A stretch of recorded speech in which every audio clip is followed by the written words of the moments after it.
truth about the female gender. This is not to degrade or belittle or to downplay the female. This is for general knowledge of truth. If we go back to the beginnings of time, the first man and woman, the first husband and wife, Adam and Eve. The account of these two first human beings gives an example of what and how all the female descendants of Eve would be, and what they are down to this day. Let's take a look at what happened in the Garden of Eden. Eden was a perfect garden that provided everything Adam and Eve needed for a joyful, happy life, and they would live together forever and never die. It was a total paradise. They were to mate and produce offspring in this total paradise. What went wrong? Well, simply to put it, Eve the female became unsatisfied with what the paradise and life had to offer. She wanted more, even if it meant going against God to get it, even if it meant deceiving her husband to get it, even if it meant death for her and her husband and offspring to get it. She was never gonna be satisfied until she could touch the untouchable, until she could get a hold on what she couldn't have. In today's world, are women any different than how Eve was? No, not at all. All women in a sense have the same longing to touch the untouchable, to get more and more, even when you've received everything you could ever need.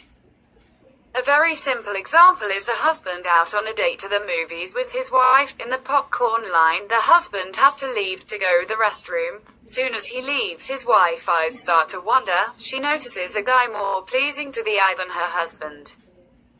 He walks by and his scent is better than her husband's. He walks up to her to introduce himself and shakes her hand, and his touch is warmer, more firm than her husband's. She notices his keychain and the car he drives is a newer, more fancier model than her husband's.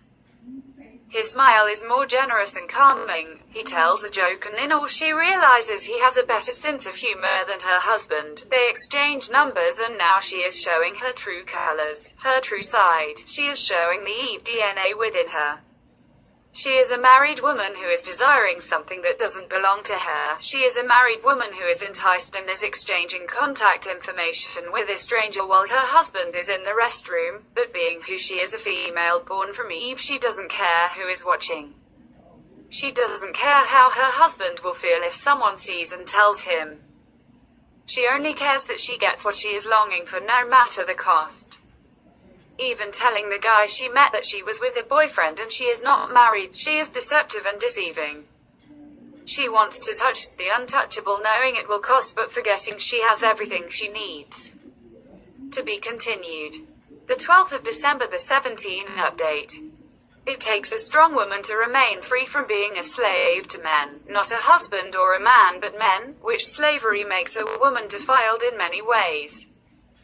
For example, a woman is being raped. A strong woman fights and resists even if it cost her her life. A weak woman gives into the feeling, it gives into the fear of both. Only a weak woman would enjoy the feeling of someone taking advantage of her and using her body without her consent. To not fight does not mean to consent, but also it does not retain to the woman her self-respect, her dignity, her pureness, her freedom, freeness. These things can only be retained to a woman if she fights, for fighting is the displaying inward and outwardly, mentally and spiritually, that this taking of her freedom is not accepted and is not wanted, and will not happen for a woman who fights with all her might even until death, understands the art of dying and remaining free, the art of freedom and the art of death. As said by Malcolm X, the price of freedom is death. An example pertaining to the unnatural woman, not controlled by natural desire inherited from Eve, nor wrong desire nor wrong thinking, but controlled by her own will to be as one that is in a way considered as an outcast when compared to the weak woman, who have no self-control. For the purpose of deeper understanding, the weaker women can be compared to the female lioness who is instinctive by nature, natural, who allows her mate to die in battle with one invading the prized territory, and then allows the intruder, once killing her mate, to slaughter her children, and even afterwards allowing the intruder to mate with her. This is in opposition to the unnatural woman, for she dies in battle with her mate, for the sanctity of loyalty to be firmly established, and sanctity of the bloodline to be firmly established even with bloodshed.